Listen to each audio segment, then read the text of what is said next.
Phil, are we effectively answering security and privacy concerns about cloud usage in the public sector? And maybe you could share what you're doing specifically to convince the county officials in Oakland County that cloud is secure.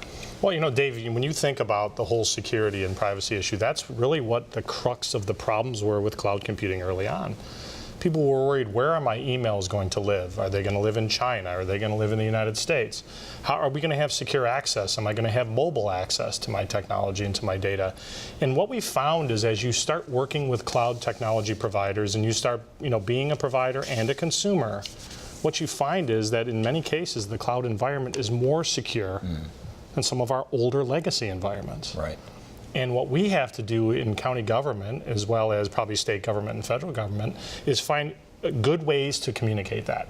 And the education of the elected officials is very important because they talk to other elected officials who have had other experiences and may have not had a security problem. So what we need to do is make sure we're educating them at the proper level.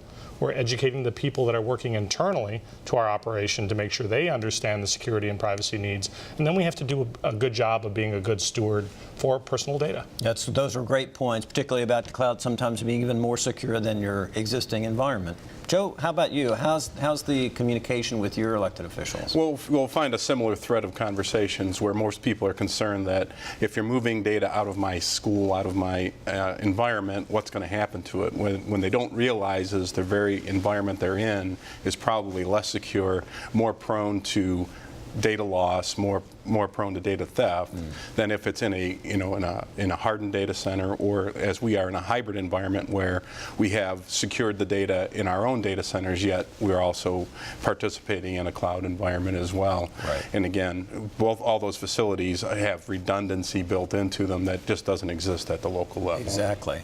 Michael, must be an equally challenging problem in the education field. You've got personal data, sensitive test data, all sorts of things in the cloud environments. What's been the secret for you? Well, it's similar to Joe. We share the same vision. I think it's just an education process for our officials and essentially giving them options. You have the public cloud that most of them use today. They don't even realize they're using it.